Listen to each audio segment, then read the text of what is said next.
mentioned the cuts to Medicare.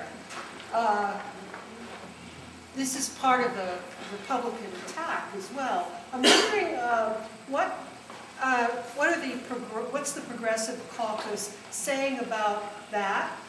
Are they saying that they're legitimate cuts that won't involve cuts to service, or are they just cuts that will trim the fat?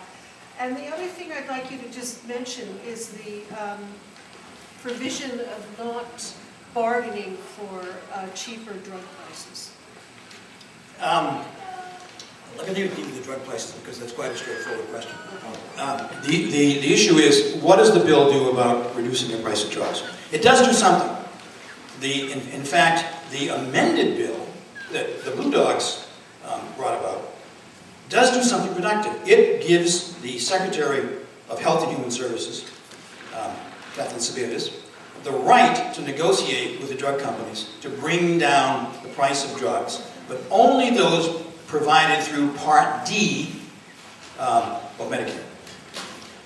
So there is a provision, but it's only a limited, quite a limited. And unfortunately, it does not give the government the right to do what the Canadian government can do, which is when somebody wants to bring a drug into the country, they look at its efficacy and then they say, okay, fine, you can bring your drug into the country, but here's the maximum amount you can charge anybody for it, anywhere in the country. That is, in fact, a federal government agency that has the power to do that. Federal government in this country has also recently established a new agency that does something even more important in some ways.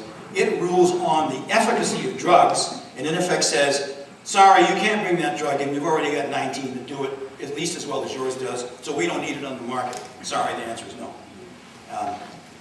The cuts to Medicare have inspired a great deal of debate about whether, in some broad sense, it is a good thing or not.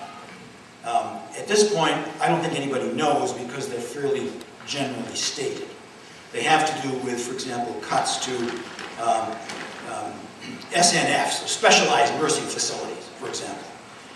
They also put a substantial amount in to reverse the planned reduction in the payment to physicians. So the physicians are going to get a lot more money under another provision in this bill. Whether it's a good thing or not, at this point, I don't think anybody knows because the details have not been established. But I can tell you this much. If you want an insight into whether it's a good thing or not, take a look at what's happened to the AARP. You know the AARP, the big right? They, because they were the AARP, when the White House put out their list of supporters of 3,200, guess who was right at the top? AARP. They are no more. They've now announced that they're no longer supporting H.R. 3,200.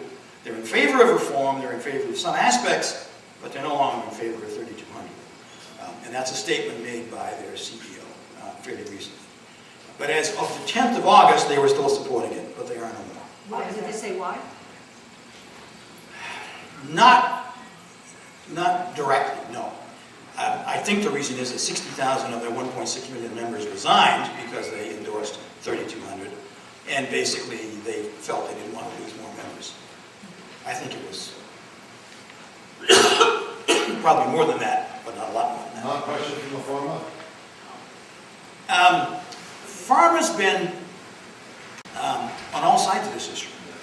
Just have the insurance companies have. The insurance companies, most of them are in favor of this bill. And here's why. One of the other provisions of 3,200 is that there are what are called affordability credits. Affordability credits mean if you want to go out and buy healthcare insurance, you're one of those 47 million people that don't have it, and you don't have the money to pay for the basic plan, government will give you a subsidy to either buy private insurance or public insurance.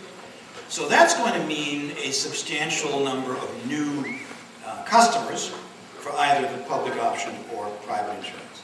So at this point, a woman named Karen Ignati, the America's Health Insurance Programs, that's the major lobby group for private insurance in the country, are sort of supporting it. They're also aggressively arguing against, guess what? The public option, because it would represent competition.